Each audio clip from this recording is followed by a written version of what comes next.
साहिवाल से senior reporter Sahiwal Rana Mohammad Alamgir की report के मुताबिक थाना कमीर 117 नौएल के रिहायशी मेहनतकश के घर पर मुबैना बासर अफराद का अपने साथियों के साथ मिलकर धावा। पुलिस कार्रवाई करने से गुरेजा मुतासरीन की आला हुकाम से नोटिस लेने की अपील।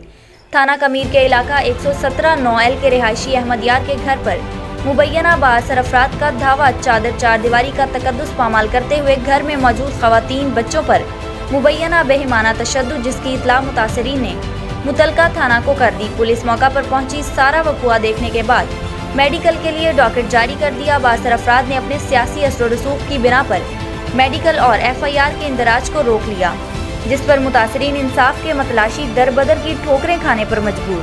मुतासरीन ने आला हुकाम ने नोटिस लेने चादर चार दीवारी का तकद्दुस पामाल करने वालों के खिलाफ कानूनी कार्रवाई की अपील की है।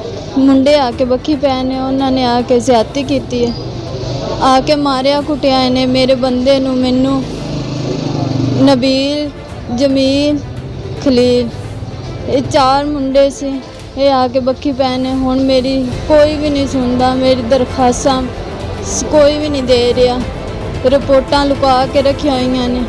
हुण मेरी कोई भी नहीं गल सुन रहा, मेरी मदद कर दो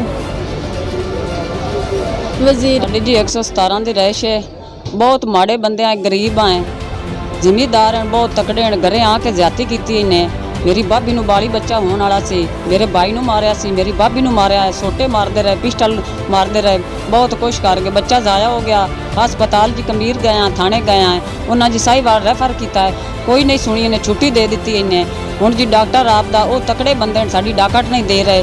बीबी साडी आ रोंदी फिरदी बाजारां, साडी जी मदद वजीरे आला तो वजीरे पंजाब की जाए। असीं गरीब बंदे हैं, साडी कोई नहीं सुन रहा।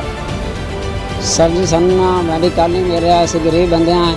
साहिवाल ने मैडिकल सन लिख के दिता है, मैं उसने कहा भी कमीर है, कमीर वाला डॉक्टर कहता वकास साहिवाल है, साहिवाल उन्होंने कमीर है जी, माड़े बंदे हैं, साडी मदद की जाए। वजीरे आला जी दरखास्त दी जाती है, साडा मैडिकल सानू मिलिया जाए। चाय के चाहने वालों के अंदाज कई, पर चाय सिर्फ टपाल, हमारी नेशनैलिटी।